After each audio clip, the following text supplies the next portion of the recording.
আপনি কি জন্ম থেকে অন্ধ? না না না, তাহলে কি আপনি অন্ধ হয়েছিলেন? আপনি কি করেন? লেখাপড়া করেন? আমি লেখাপড়া করি না, একটু চাকরি করি আর একটু ভিডিও টিডিও বানাই। এই তোমার কি হয়? আপনি চোখে দেখেন না? না না বাবা, এই তোমার কি হয়? এই যে দাদু, তোমার দাদু, দাদুকে নিয়ে কই যাচ্ছ? বাসায় বাসায়? বাসায় যাই। তোমার দাদু কি করে? দাদু এই ধরনের মসজিদ একটু বয়ে থাকি বাবা। ও আচ্ছা, মানে মানুষের কাছ থেকে সাহায্য নিয়ে চলেন নাকি? জি, বইয়া বড় হয়ে দাদিরে ইনকাম করে খাওয়াবা? হ কি খাওয়াবা? গরুর মাংস, ইলিশ মাছ, ভাত এগুলো খাওয়াবা? হ শিওর? সত্যি? ও আপনাকে ভালোবাসে অনেক না? আপনি কি জন্ম থেকে অন্ধ? না না না, তাহলে কি আপনি অন্ধ হয়েছিলেন? চক্ষু বসন্ত হয় না? বসন্ত? জি, এটা বেশি চক্ষু বসন্ত তো সাধারণ একটা ছোট সমস্যা, তার থেকে অন্ধ হয়ে গেলেন? তার থেকে আস্তে আস্তে চক্ষু পানি পড়তো। ও আচ্ছা, ওই সময় মানে চিকিৎসা নিলে ভালো হতেন না? এই সময় তোর অত চিকিৎসা ছিল ছিল না। যাক, আসলে উপর আল্লাহ। বড় হয়েছে এতে একটু বড় না ও আচ্ছা এরপরে অন্ধ হয়েছি তো এর বাপ এর আচ্ছা, তুমি কি খাবা? তোমার দাদিরে কি খাবা বলো, এখান থেকে খাওয়াই। তুমি কি খাবা? ঠান্ডা লাগছে ওর? ঠান্ডা ঠান্ডা লাগছে, তাহলে ওরে তুমি কি খাবা? ও কি খাই? খায় তো সব কিছু খায় কম। আচ্ছা, আপনি কি খাবেন?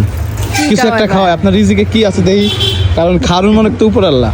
খাও কি খাবেন বলেন? বাবা, ছেলে মেয়েরে তুই এদের বড় ভাই তুই কটা টাকা দিলে কিছু কিনে খাওয়াইলে না, আমি আসলে আমার নিয়ে যাচ্ছে, টাকা দেবো না, আমি আপনার কিছু একটা খাবো, যেটা আছে রিজিকের মালিক আল্লাহ। আচ্ছা, যেটা আপনার মনে চায়। তাই না? না আপনি বলেন যে এই যে না, মুদিখানার দোকান আছে এখানে, আইসক্রিম। না বাবা, ঠান্ডা খাই না। আচ্ছা, তাহলে এক প্যাকেট বিস্কুট দিয়ে দিব ওরা। আচ্ছা, আচ্ছা। ভাই, একটা বিস্কুট দেন তো, এক প্যাকেট, যাতে তুমি তোমার দাদির এনে খাইতে পারো, ঠিক আছে? ভাই, একটু দেন তো এনে। আপনি কি করেন? লেখাপড়া করেন? আমি লেখাপড়া করি না, একটু চাকরি করি আর একটু ভিডিও টিডিও বানাই, ঠিক আছে? তো এই ভিডিও যদি মানুষ দেখে, আমি আপনার কাছে আবার আসবো। কোথায় পাবো আপনারে? এই যে নেন, এই নাও। আমার এটা তোমার দাদিরে খাওয়াবা আর তুমি খাবা, ঠিক আছে? ভিডিও করেন কেন? এই যে গ্যারেজ ম্যানেজারি চাকরি করে আমার ছেলেটা, কি গ্যারেজ? রিস্কার উত্তর গ্যারেজ। আচ্ছা, রিক্সার অটো গ্যারেজ, ওইখানে আসলে পাবো। হ্যাঁ। আপনার নাম কি? আমার নাম স্বরূপা বেগম। শরীফা বেগম। জি। আচ্ছা, তো দোয়া করেন আমাদের জন্য, কোনো না কোনো ওসিলায় আবার আসতে পারি আপনাদের সামনে, ঠিক আছে?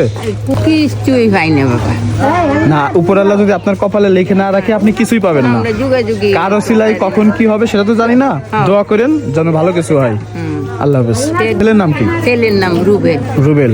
ঠিক আছে, রুবেলের মাধ্যমে দেখা করব। এই, তোমার দাদির সঙ্গে কি আবার দেখা হবে আমার? হবে? তোমার সঙ্গে দেখা হবে? তোমার নাম কি? হামজা। আমির হামজা, অনেক সুন্দর নাম, মাশাআল্লাহ। ঠিক আছে। ছেলের বড় ভাইয়ের নাম মোহাম্মদ। আচ্ছা, তুমি শোনো, এদিকে আসো। তুমি বড় হয়ে কি হবা? কি হওয়ার ইচ্ছা আছে কত? তো লেখাপড়া করাম। আর কি করবা? চাকরি করবা নাকি ব্যবসা করবা? চাকরি করুন। চাকরি না, ব্যবসা করলে ভালো হয়, ঠিক আছে? ওকে, দোয়া রইলো। ঠিক আছে খালা, আল্লাহ হাফেজ।